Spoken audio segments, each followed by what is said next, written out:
All right. This is drier and more hospitable. Good afternoon. Pleased to be joined by Senate Majority Leader Ron Richard, Senator Kehoe, Senator Keaveny, Representative Flanigan, Representative Hummel, and other members of senior legislative staff. I also want to thank Commissioner Nelson and Kathy Brown for leading us through some of the areas of our capital that are in need of repair. Completed nearly 100 years ago, Missouri's iconic state capitol is a building of great political, historical, and cultural significance. The Capitol is a workplace for hundreds of state employees, the home to our two branches of our state government, and a towering monument to our state's rich history and culture. In addition to housing the Missouri House and Senate, the Capitol provides office space for the governor, lieutenant governor, secretary of state, state treasurer, and state auditor. The Capitol is also a museum of public art with a collection of priceless stained glass, murals, and carvings portraying the state's history and cultural achievements. It's a point of civic pride for Missourians that we have among the most beautiful capitals in the country.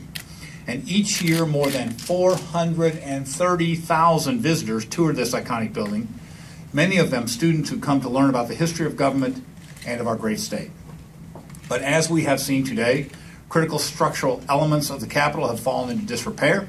Leaking stonework has led to cracks and rusting of the reinforcing structural steel. Needless to say, the stalactites we just saw in the basement were not decorative. Each day the water continues to seep through the damaged stonework is another day that the structural integrity of this iconic building weakens. And each day we wait to address these issues, we add the ultimate cost of fixing them. That's why I'm proud to stand with these legislators today to lend my support to including these needed capital repairs and renovations in a fiscally responsible bond issuance next year. Over the past several weeks, I've visited communities around the state to talk about how our conservative fiscal management over the last 6 years gives us an opportunity to make the long-deferred investments in academic facilities at our public colleges and universities. But we cannot ignore our obligation to be good stewards of state buildings as well. Last year, the General Assembly took the first step by authorizing additional bond capacity for repair and renovations of state facilities. I want to thank Senator Parson in particular for handling that legislation and getting it to my desk. With this legislation in the books, we can now move forward when the session begins to make the appropriations necessary to allow these improvements to get underway. Once again, I want to thank these legislators for their leadership on this issue. I know that making repairs to the state capitol didn't feature prominently in many campaign ads, but it's the right thing to do. It's the responsible thing to do, and I'm proud to be standing with them in support of this project today.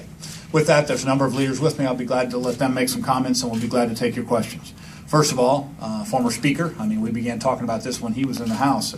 Now the Majority Leader of the Missouri State Senate, Senator Ron Richard.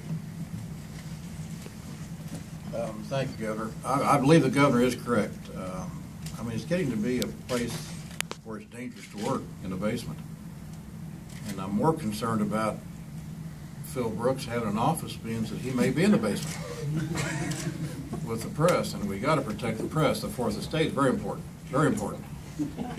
On a serious note, we've got water infiltration that's undermining the foundation of the building, and it's going to cave in upon itself if something's not done in the not too distant future. Placing people to work where there's mold problems, asbestos problems, we couldn't do that in private business. How can we do it in a public place? So I think the Governor's right. I think Mike Parsons and the Governor's staff with his staff are working out a plan, and I look forward to it. And I appreciate Senator Kehoe for trying to be the eyes on. Thanks for that, Mike. Let me now call on the senator whose district we're in, who has been very strong on making sure that these historical structures are protected and refined so that Missourians continue to see them as a great example of what our state is about and a great opportunity for them to visit. Senator Mike Kehoe. Thank you, Governor. As Ron mentioned, the Governor didn't know until a few minutes ago I was the most toxic guy with the press, so it's an honor to be in front of you today after we had our little conversations over last week. As you know, this is a very near and dear to my heart subject.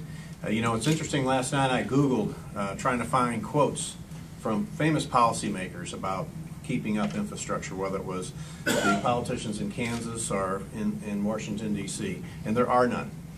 because like the governor said, this is not something that's the most popular subject to talk about, but it's also part of our infrastructure conversation.